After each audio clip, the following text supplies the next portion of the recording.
রাজ্য জুড়ে এক এক জায়গা থেকে সালিশি সভার খবর পাওয়া যাচ্ছে। কোথাও জেসিবির নাম উঠছে, কোথাও আবার অন্য কারণ আবার নতুন অভিযোগ, আবার নতুন ঘটনা প্রকাশ্যে এসেছে। সালিশি সভার নামে যুবককে পার্টি অফিসে তুলে নিয়ে গিয়ে মারধরের অভিযোগ। মনে পড়ছে সেই জয়ন্ত সিংও কিন্তু এরকমই ঘটনা ঘটিয়েছে। সেই ভিডিও ইতিমধ্যেই ভাইরাল হয়েছিল, যার বিরুদ্ধে ইতিমধ্যে পুলিশ তদন্ত করছে। সালিশির নামে জুলুমের অভিযোগ রাজারহাটে ভাটিন্ডায়।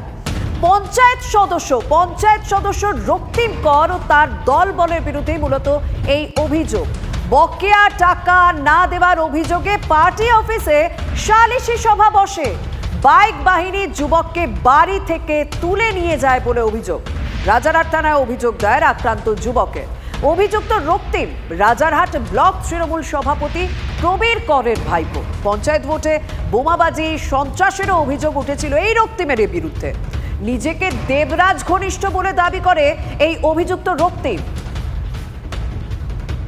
আমাদের তৃণমূলের পঞ্চায়েত মেম্বার, উনি আমাকে ফোন করে বাড়িতে 3টে ছেলেকে বাইকে করে নিয়ে আমাকে ঘর থেকে রীতিমতো তুলে নিয়ে গিয়ে সালিশি সভার নাম করে আমার উপরে উদ্যম প্রহার করেছে। সবসময় ওর উপরে প্রেশার আসছিল একজনের কমপ্লেনের ভিত্তিতে। কমপ্লেনটা হয়েছিল আমার অফিসে, আমি তো এর সাথে প্রত্যক্ষ পরোক্ষভাবে জড়িত নই। সেগুলো আমরা অন্যান্য পার্শ্ববর্তী গ্রাম মফস্বলে শুনেছি, সন্দেশখালী শুনেছি, বাট রাজারহাটে এরকমই ঘটনা এরকম প্রথম দেখলাম। এটা আমার উপরে প্রহার হয়েছে। কি বলে নিয়ে গেল? বলেছিল যে আপনার নামে অভিযোগ আছে, একজন কমপ্লেন করেছে কালীঘাট থেকে, আমার উপরে প্রেশার আসছে, আমার মোবাইল কেড়ে নিয়ে মোবাইল ফরম্যাট মেরেছে। আমি কোন রাজনৈতিক দলের হয়ে প্রচার করি, ফেসবুক হোয়াটসঅ্যাপ মেরেছিল, মাথায় মেরেছে, নাকে মেরেছে, মুখে মেরেছে, পেটে মেরেছে, মাথা দেওয়ালে ঠুকে দিয়েছে। রক্তিম করের বিরুদ্ধে যেন প্রশাসন অ্যাকশন নেয়। একজনকে ডাকা হয়েছিল, তার সাথে কথা হয়েছে, সে একটা চিটিংবাজি করেছে 1 বছর ধরে। কার্তিক ব্যানার্জির অফিস থেকে একজন এসেছিল,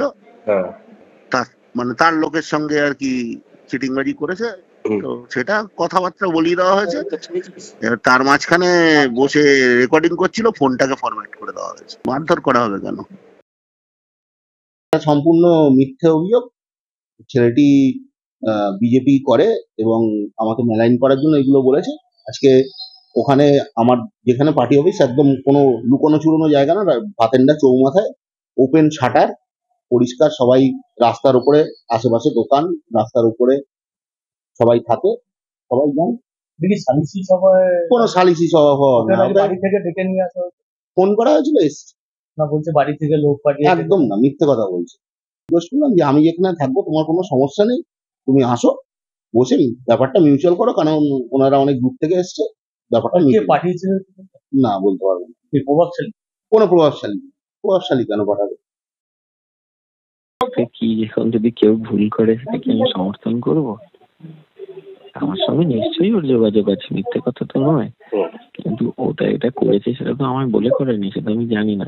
এবার নজর টলিপাড়ার দিকে, কারণ আজ সকাল থেকে রীতিমতো খা করছে টলিপাড়া। পরিচালক রাহুলকে কাজে ফেরানোর দাবিতে পরিচালকদের কর্মবিরতি চলছে। পরিচালক টেকনিশিয়ান দ্বন্দ্ব, টলিপাড়ায় অচলাবস্থা। প্রসেনজিতের বাড়িতে পরিচালকদের বৈঠকও হয়। বিকেলে বৈঠকে বসবে টেকনিশিয়ানরাও। বৈঠকে কি তাহলে এই জট কাটবে? কোনো রকম সমাধান সূত্র কি পাওয়া যাবে?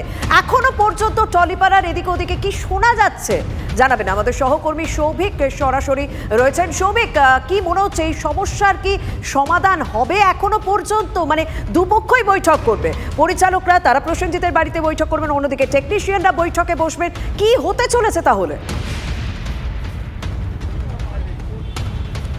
দেখো, এই মুহূর্তে আমি দাঁড়িয়ে রয়েছি প্রসেনজিৎ চট্টোপাধ্যায়ের যে বাড়ি, সেই উৎসব অ্যাপার্টমেন্টে কিন্তু এই মুহূর্তে রয়েছে, এবং এখানেই কিন্তু পরিচালকদের সঙ্গে মিটিং চলছে। প্রায় 1 ঘন্টা হতে চলো সেই মিটিং। উপস্থিত রয়েছেন বিক্রম ঘোষ, হরনাথ চক্রবর্তী, প্রসেনজিৎ চট্টোপাধ্যায়, সমস্ত পরিচালকরা কিন্তু এই মুহূর্তে মিটিং করছে। উল্টো দিকে টেকনিশিয়ানরাও কিন্তু মিটিং করছে, এবং এই যে কাজ বন্ধ হয়ে গেছে ইতিমধ্যেই, কিন্তু সমস্ত শুটিং বন্ধ হয়ে গেছে, এবং মূলত রাহুল চক্রবর্তী নামে যে পরিচালক, তিনি যে বাংলাদেশে শুটিং করেছিলেন, সেই নিয়েই কিন্তু মূলত বিভেদ তৈরি হয়েছিল, এবং সেই বিভেদের ফলেই জন্যই কিন্তু এই মুহূর্তে শুটিং পুরোপুরি বন্ধ এবং সবাই আশা করে রয়েছে যে আজকের এই মিটিংয়ের মাধ্যমে আবারও টলিপাড়া যে শুটিং সেই শুটিং চালু হবে, তার জন্যই কিন্তু মিটিং চলছে। এবং এই মুহূর্তে সেই প্রসেনজিৎ চট্টোপাধ্যায়ের বাড়ির সামনেই কিন্তু আমি দাঁড়িয়ে রয়েছি এবং সবাই ঢোকবার সময় কিন্তু আশা রাখছে যে এই আজকের আলোচনার মধ্যে দিয়ে এই জট অর্থাৎ শুটিং বন্ধের যে জট সেটা হয়তো কিছুক্ষণের মধ্যেই কেটে যাবে এবং একেবারে যেসব শুটিংগুলো বন্ধ হয়ে রয়েছে সমস্ত টেকনিশিয়ানরা তাদের বিশাল বড় ক্ষতি। সিনেমা সিরিয়ালে যদি শুটিং বন্ধ হয় তাহলে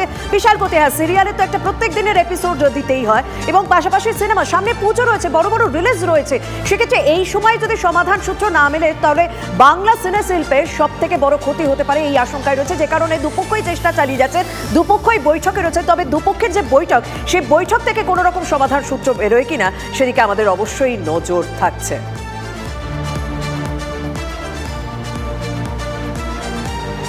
প্রসেনজিৎ চট্টোপাধ্যায় তার বাড়িতে পরিচালকদের বৈঠক, কারণ রাহুল মুখোপাধ্যায় তার পাশে পরিচালকদের একাংশ তারা দাঁড়িয়েছেন, অন্যদিকে টেকনিশিয়ানরা তারাও বৈঠক করছেন। টলিপাড়া এবং ফেডারেশনের মধ্যে যে দ্বন্দ্ব, সেই দ্বন্দ্ব এই দুই বৈঠকে কাটে কিনা সেদিকেই আজ আমাদের নজর থাকছে। তবে আজ পুরো ফাঁকা টলিপাড়া।